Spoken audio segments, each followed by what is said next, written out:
ዳጣ ዝናን ከዚህ በኋላ አያገኘኝም፣ ደግሞም አሁን ላይ አባት ያለልኝ ቢያገኘኝም ምንም አባቱ ያመጣም እያለች ስትል ነበር። ግን ደግሞ ዛሬ ላይ ዝና ዳጣን አግኝቷታል። በጥያቄም እያፋጥጣት ነው። ምን እያደረግሽ ነው ያለሽው? አሁን የምጠይቅሽን ነገሮች አንድ በአንድ እንድትመልሽልኝ እፈልጋለሁ የሚል ጥያቄ ነበረ የጠየቃት። ዳጣም በፍርሃት ዝም ብላ ፍጥጥ ብላ ነበረ እየተመለከተችው ያለችው። ዳጣ መድብልን በጣም ነው የምታስፈራው ትለዋለች። እሱም ደግሞ አዎ አስፈራለሁ፣ ለደረሰብኝ እንደ ነብር ነኝ፣ ላልደረሰብኝ ሰው ግን ምንም አላደርግም የሚል መልስ ሲመልስላት፣ እሺ ግን ልጆች አሉህ ሚስት አለህ ብላ ነበር የጠየቀችው። መድብልም ልጆች ሚስትም እንደሌለው እስር ቤት ቆይቶ እንደወጣ ሲነግራት፣ እና ታዲያ እስር ቤት ውስጥ ሽኪዎች የሉም እንዴ ነበር ያለችው። እና ፖሊሶችን እንድናገባቸው ነው እንዴ የምትፈልጊው? እናም እነሱን እንድናስወልዳቸው ነው እንዴ እየነገርሽኝ ያለሽው? ዳጣም አዎ ምን ችግር አለው እነሱ ከፈለጉ ነበረ መልሷ። መድብል እንግዲህ ለኤፍራታ ስራዋን በአግባብ እየሰራች እንዳልሆነ ማስጠንቀቂያ ሰጥቷታል። ኤፍራታ ደግሞ አሁን ላይ ስለ ብሩኬ መጥፋት ማህሌት ታውቃለች ተብሎ ነበር። ማህሌት ግን እስካሁን ድረስ ብሩኬ እንዲጠፋ ታውቃለች፣ ግን ደግሞ የት እንዳለ እንዴት እንደሆነ ምንም የምታውቀው ጉዳይ የለም። ይህንንም ለመድብል ስትነግረው መድብል በደንብ አድርጋ መፈተሽ በደንብ አድርጋ መጠየቅ እንዳለባት ነበር የመለሰላት። ኤፍራታም ደግሞ ስራዋ ስለሆነ እሺ መድብል ችግር የለውም ሁሉንም ነገር ለማጣራት ሞክራለሁ። ማህሌት ዛሬ ከዝና ጋር አንድ ላይ ነው ያደረችው፣ ስለዚህ የሆነ ከባድ ነገር አለ ብላኛለች። ያንን ከባድ ነገር ያለችውን ደግሞ ስትመጣ አንድ በአንድ ከስር ከስር እየጠየቅኩኝ ላንተ የማሳውቅ ይሆናል ትለዋለች። እሱም ደግሞ እሺ ችግር የለውም፣ አዎ እኔም የምፈልገው ያንን ነው፣ ምክንያቱም የጠፋው እኮ ሰው ነው፣ ለዛውም ደግሞ ወንድሜ ብሩኬ ነው የጠፋው ይላታል። ኤፍራታም ደግሞ እሺ መድብል አዎ አውቃለሁ፣ ያው ቀስ በቀስ መረጃዎችን ለመሰብሰብ ስለፈለኩኝ ነው። እሷም ደግሞ እንደነገርኩህ ዝና አንድ ላይ ቢሆንም ምንም አይነት ነገር አልነገራትም። ምንም ስለ ብሩኬ የሚያነሳው ነገር የለም ነው ያለችኝ። ለዛ ነው ትንሽ የዘገየሁብህ የሚል ነበረ መልሷ የኤፍራታ። ከዛ መድብል ወደ ቤት ስትመጣ ማህሌት ስልኳን እንደምንም ብላ እንድታይላት ወይንም ደግሞ ካልሆነ ወሬ ሲጀምሩ ቴክስት እንድታደርግለትና እሱ ስልክ ደውሎ እሱ ከዛ በኋላ የሚያወሩትን ነገር መስማት እንዳለበትም ለኤፍራታ ነግሯታል። ኤፍራታም ደግሞ ያንን ነገር በማድረግ ልትተባበረው ቃል ገብታለት ስልካቸውን ይዘጋሉ።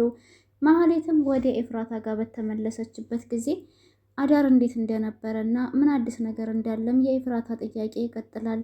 ማህሌትም እህቷን ቆይ አንቺ ግን ከመቼ ጀምረሽ ነው እንደዚህ የወሬ ጥማት የያዘሽ ነበረ መልሷ። ሰላም ሰላም፣ ውድና የተከበራችሁ የቻናል ቤተሰቦች እንዴት ናችሁ? ሰላም ናችሁ ወይ? ደህና ናችሁ ወይ? እኔ ሰላም ነኝ አልሐምዱሊላህ። እንዴት ተለመደው ወደ ቻናሌ በአዲስ ቪዲዮ ተከስቻለሁ። የሰው ቆይታችሁ ከኔ ጋር ይሆን። ቪዲዮ ስትጀምሩ በላይክ ጀምሩት፣ አይከፈልበትም። ምሳሌ የሚለው ድራማ እንደቀጠለ ነው። ከእናንተ የሚጠበቀው እስከ መጨረሻው ድረስ አብራችሁ መቆየት ብቻ ነው እላችኋለሁ። ቤተሰብ ይሄንን ስላችሁ ደግሞ በቅንነትና በትህትና የምትወዱኝ የምታከብሩኝ ስለ ድራማው አንዳንድ ነገሮች የምላችሁ ይሆናል። ይሄንን ደግሞ አብራችሁ ለማዳመጥ ፈቃደኛ ስለሆናችሁ አመሰግናለሁ። ቆይታችሁ ከኔ ጋር ይሁን። ሞገስና ሉላም ውጭ ለውጭ እየተዝናኑ ይገኛሉ። ዛሬ ላይ በነፃነት ፈታ ዘና እያሉ ነው። ሉላ ይሄ ነገር በጣም ስላስገረማት ሞገስን ዛሬ ግን እንዴት ነው እንደዚህ በነፃነት ወደ ውጭ ይዘህ ልትወጣ የቻልከው የሚል ጥያቄ አቅርባለት ነበር። ሞገስም አዎ ወደ ውጭማ ያወጣሁብሽ ምክንያት መድብል መጥቶልኛል፣ መድብል እኮ በጣም ከባድ ሰው ነው እያለም ይነግራታል። ቆይ አንተ ይህንን ሁላ ነገር የምትለው ግን መድብል ምን አድርጎልህ ነው ስትለው፣ ዝናን በደንብ አድርጎ ደቁሶታል። በዛ ላይ ደግሞ እንዴትም ሲከታተለን እንደነበረ እኮ ነገረኝ አላት። እሺ እንዴት ነበር ሲከታተለን የነበረው? በቲኤም ብር ስናወጣ ነበረ ሲከታተለን የነበረው። እናም በዛ ነበር እኛን ለማስያዝ የሞከረው፣ ግን ደግሞ አልሳካለት ብሏል ትለዋለች። እናም አሁን ላይ እንግዲህ ሉላን ብትሆን የብሩኬ መጥፋት አሳስቧታል። እናም ትጠይቀዋለች። ሞገስም እሱ ነገር እንዴት እንደሆነ አላውቅም፣ መድብል እያፈላለገው ነው፣ ያው እሱም እስር ቤት ቆይቶ ነው የመጣው። ግን ደግሞ ቢሆንም የወንድሙ ጉዳይ ስለሆነ እስካሁን ስራ አልፈታም፣ በማፈላለግ ላይ ይገኛል። አረ ለኛ ራሱ በጣም ነው የጠቀመን። እኔና አንቺ ራሱ እንደዚህ ወተን እኮ በነፃነት እንድንዝናና አደረገን የሚልን መልስ ይመልስላታል፣ ወሬ ያወራታል። ሉላም ደግሞ በጣም ነው የተደሰተችው ምግብ ቤት ወስዶ እየጋበዛት እና ፈታ ዘና እንድትል ስላደረጋት። ይሄ ነገር ያው ለእሷ አዲስ ነገር ነው። ምክንያቱም እስከ ዛሬ ቤት ውስጥ ታፍና ነበር የነበረችው። አሁን ላይ ግን በነፃነት ወጥታ ስትዝናና አየር ስትቀበል ደስተኛ ሆናለች። ሞገስም ደግሞ ወይዝና ምን አይነት ጨካኝ ቢሆን ነው ግን ይህንን የመሰለ ፊት እቤት ውስጥ ዘግቶ እንዴት ያስቀምጣል የሚል ንግግርም ሲናገር፣ አይ ሞገስ አንተስ ብትሆነ ምን ከሱ የተለየ ነገር አደረክልኝና ነው እሱ ልትወቅስ የተነሳው ነበር ያለችው። እሱም ደግሞ አይ እኔና እሱ እኮ አንድ አይደለንም፣ ቢያንስ እኔ ፈርቼ ነው አንቺን ቤት የደበኩሽ፣ ወጣ ወጣ የማደርግሽ ከሆነማ ይወስድብኛል ብዬ ፈርቼ እኮ ነው ይላታል።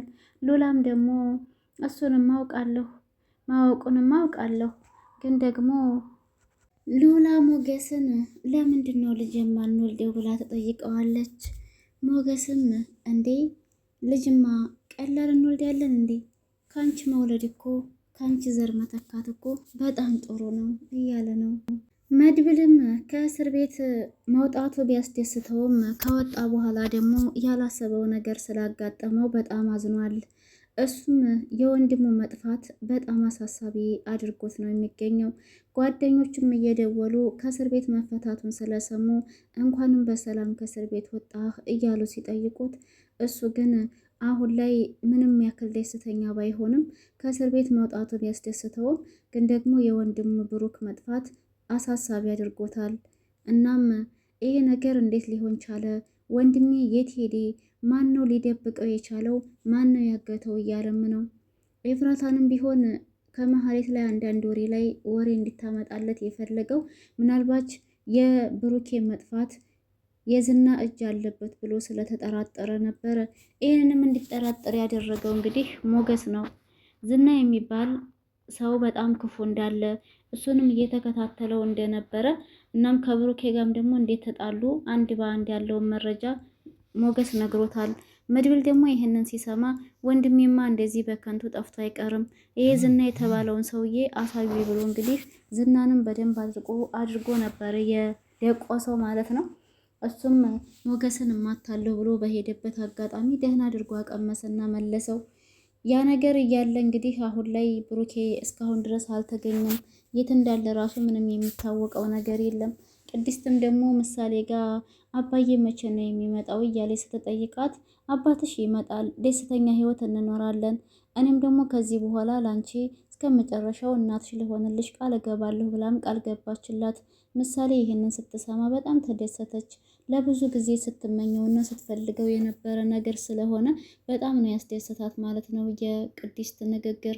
ምሳሌም አመሰግናለሁ ቅድስትዬ፣ እኔ እኮ በጣም ነው የምወድሽ፣ አንቺን ታውቂያለሽ አይደል? ለዛም ነበር እናቴ ሁኝ እያልኩ ስለምንሽ የነበረው። አሁን በስተመጨረሻ ፈቃደኛ ሆነሽ እስከ መጨረሻው ድረስ እናቴ ልትሆኚ ስለወሰንሽ ከልቤ ነው የተደሰትኩት። በጣምም ነው የምወድሽ፣ ከስተዛሬው የበለጠ ወድሻለሁ ትላታለች። ቅድስትም ደግሞ አይ ምሳሌዬ ይህንን ያክል ነበር እንዴ አንቺ እኔ እናትሽ እንደሆነ የምትፈልጊው ስትላት፣ ምሳሌም እንዴ ቅድስትዬ፣ አዎ አንቺ እኮ በጣም ጥሩ ሰው ነሽ፣ እኔ እኮ በጣም ነው የምወድሽ የሚል ንግግር ነበር የተናገረችው። ማህሌት ከዝና ጋር ተለያይታ ወደ እህቷ ወደ ኤፍራታ ቤት በሄደችበት አጋጣሚ ኤፍራታ እንግዲህ መድብል እንዳላት ልክ እሷ ከመጣችና ወሬ ከጀመሯችሁ በኋላ ስልክ እንድትደውይልኝ ወይም እንድትጽፍልኝ ብሏት ነበረ።